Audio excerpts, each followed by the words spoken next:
really an interesting book, Skin in the Game.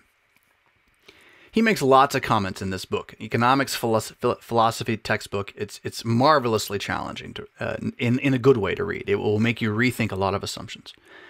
I'm going to go back and read the other ones first, and then come back and finish with this one. So you might want, if you're going to go pick up Fooled by Randomness first. But he throws a lot of bombs out there to wrestle with in your head. But they're largely based upon the principles he's laid down already. And one of the principles that he lays down is that truth is simple. Physics is simple. Now, you get into the quantum stuff and we say it's not simple, well, we just don't understand it. But it's not that tough. You drop the apple, it falls, right? So you can sit there and you can try to explain it and get all crazy, right? But the actual result is simple. And so if you find yourself trying to answer a problem, trying to find a solution to something that you think is wrong, and you end up writing like a quantum physics textbook to explain it, you might be missing the point. Right? You might be overcomplicating it. You might only be demonstrating just how little you do understand it. Like if you can't explain it quickly and easily, like me right now, then you probably don't actually understand it at all. Now, there's a limitation to this argument, but if the real goal here is to reignite a gospel movement, right? That's what this thing says. Why is that so hard? Why does that require so much intellectual effort to figure it out when originally they just talked and it happened?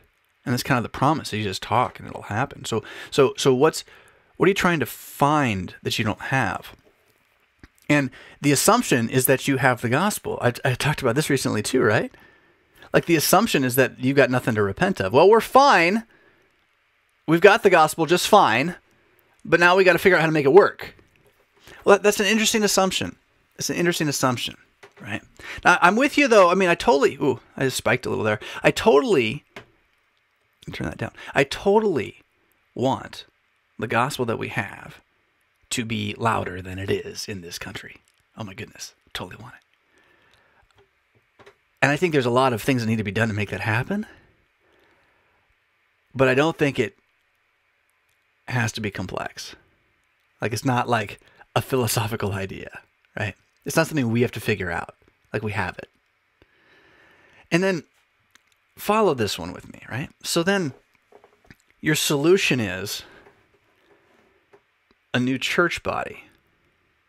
So your solution is, somehow we've got to get more people to believe in Jesus. And so what we need to make this happen is more bureaucracy. That'll do it. Because the current bureaucracy, it's bureaucracy and we don't like it. So let's make some more bureaucracy. That'll fix it. Can you see that? I forgot his name already. Michael, if you ever end up watching this, I'm not mad at you, and this is not a politically oriented commentary. I really want you to understand this. This point particularly. Bureaucracy is not the answer. You don't make a movement with bureaucracy. And that's why writing a paper in a journal is not the answer either. You don't start movements by writing papers in journals. You don't start movements by having political conferences. You don't start movements by having pastors' conferences. Those aren't movements, right? Movements are a bit more spontaneous and certainly not over-intellectualized. I've gotten comments in the last couple of weeks. Oh, you're thinking too hard about these things, Pastor Fisk. I'm sorry. Yeah, I'm going to think hard about things. I'm going to say it out loud. Fine. But I'm not going to pretend for a moment that the complexity of my own thought is the thing that's going to make anything happen. What'll make it happen is the gospel of Jesus Christ being real and true and there and spoken and repeated and confessed and sung and shared and written, right? And shown. That's what'll make it happen. And if you think you need to build a whole new church body to make that happen, then it won't happen by the time you get there. It won't happen. If you can't do it exactly where you are right now, the answer is not going to be more of us. It's never going to be more of us. And although, final thought, it is stunning to me, absolutely theologically stunning, that you can take be fruitful and multiply, and turn it into a mandate for the growth of the church, and never once mention the demographic destruction of our church body through birth control. That is beyond argument that from the adoption of birth control on, we have ceased to grow as a body because we've ceased to have kids. And while I'm never going to say that mission should only happen through having kids, it's stunning that you would take the texts about having kids and apply them to mission while never mentioning having kids.